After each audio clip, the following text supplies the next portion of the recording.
The HBCU love story you're looking for, you're not gonna find it. Sorry. Yeah, I rebuke that. Exactly. No. Absolutely not. Day than yesterday. Ooh, I just take it day by day. Hello everyone. It's Kylie Ariel. Welcome to Show and Tell. Let's talk about where this came from first of all. The HBCU love story came from the show A Different World. Now, they didn't Like the video. Like the video. Like the video. Specifically say, oh, I want my HBCU love story in the show A Different World created by Debbie Allen. They didn't say that, but I know most of the time when people are referring to an HBCU love story, they're like, oh, Whitley and Dwayne. Yo, I need you to be so for real for like 5 minutes. You came to college to get a man? You came to college to find a partner? Question mark? Oh, that's where you usually find them. But you shouldn't be actively seeking it out. Am I crazy? Because am I the only one who thinks that when you're trying to seek it out, you're just gonna find more turmoil in trying to get it that badly? Because HBCU love story. I do have a devastating truth to tell you. That mess ain't worth it. I'm not speaking from no experience, but observationally, when I scoped the scenery out, y'all, that ain't it. Specifically because people, just like that Summer Walker song, playing games, yeah. Playing games. It's just crazy to me that you go to this historically black college and the first thing you're focused on is where the noob's at. And then also on top of that, y'all be looking for HBCU love stories in the wrong place. What you mean you gonna get your HBCU love story in a D9? You're gonna get your HBCU trauma for sure. I can confirm that for you. Gonna get that. But love story, that ain't it. Also, another thing, you gotta eliminate. I forgot what I was talking about in the last clip, but I'm gonna go ahead and tell you something else, y'all. You think it's gonna be Love Island? It ain't no Love Island.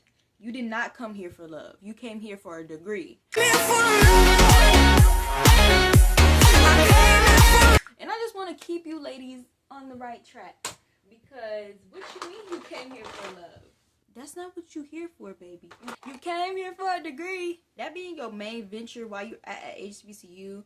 And there's just honestly so many opportunities on campus. And that's the first thing you're trying to do. And the love of your life, you're not going to find him at no Greek party. I got to go ahead and tell you that. The love of your life is not at the oil spill. I'll tell you that right now.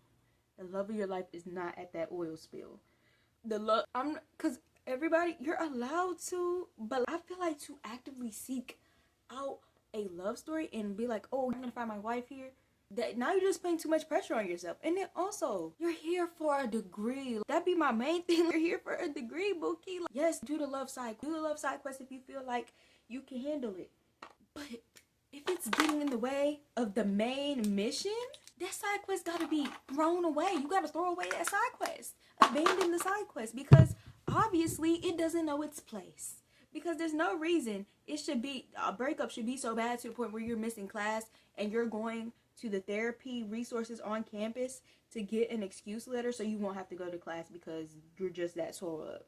Now, there's nothing wrong with that happening, but it should have never been that serious to begin with. It's okay. You're allowed to hurt. I'm trying not to invalidate feelings at the same time, but also, for me, what was the expectation, Bookie Bud?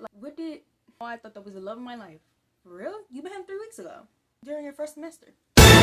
If you're a freshman coming into your first year at an HBCU, I'm just going to go ahead and basically I'm forewarning you, abandon that thought. Don't even have no expectations of anything. Release your inhibitions. Let them feel the rain on your skin.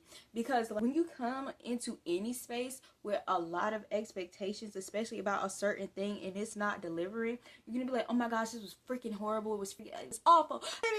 Girl. Why were your expectations that high to begin with? I meant Whitley and Dwayne. I know their names. I've seen A Different World, y'all. Don't jump me. No, it's not gonna be like Whitney and Dwayne. You're gonna be, especially, let you be a STEM major. You especially don't have time. You expeditiously do not have time for that. You will be up in the middle of the night completing a quiz, completing your homework that's like over 150 questions. And it's on McGraw-Hill. And it says, oh, you gotta finish 44 concepts. Y'all, I had to do that. And I'm not even a STEM major and I had to do that. So, like, yes, you can do everything you want. But, like, I'm just saying, like, main expectation really shouldn't be the love story, Bookie. I am not speaking from experience, but like I'm speaking from observation. Like that should not be the main thing, because the only thing that the HBCU love story that you're seeking is gonna do is stress you out and throw you off your path, like real. And I'm just being real. But also proceed with caution with my advice, because I ain't right about everything. But one thing's for sure, I know that coming to an HBCU just to find your lover, you came here for love. You jumping around with your luggage, you just arrived on campus, you spinning around like Cordell. You know what happened to Cordell? He lost his girl for 5 days. I know, but oh, it'd be worth it. Nah, you're not gonna get over that like Serena did. I wanted to pop in to explain what I just said. Serena and Cordell are currently together, but a lot of people would not have been able to survive what they went through inside of that villa. That is what I mean. And you want to be Serena and Cordell, you gonna have to deal with the stuff Serena and Cordell went through. That's what I'm saying. Serena and Cordell, I love y'all. Down. I'm just saying. You're not gonna be over that. Games. I'm just forewarning you. You don't shoot the messenger.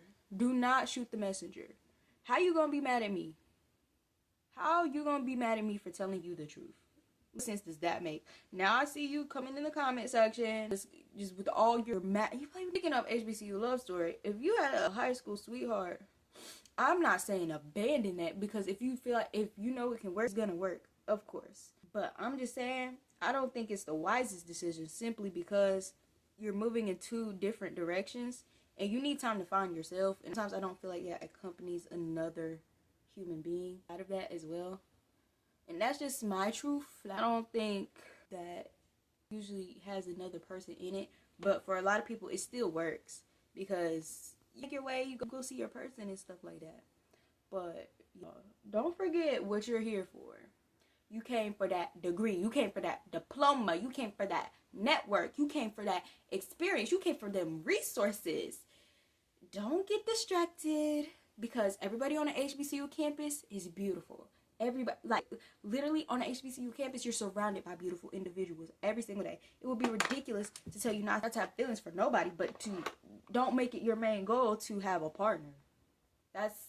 We are the first, like, talking to girls now, we are the first generation of women to not need a partner. You're in college. This is literally you seeking your independence, ma'am. You don't seek that independence. I know I look like Casper the Friendly Ghost on this camera, but trust, it looks better in real life, I think. It in fact does look better in real life. Y'all see. Oh, ignore my glasses things, but like, it came out pretty good. But yeah, stop seeking the HBCU love story, baby. It's not real. Thank you for coming to my TED Talk.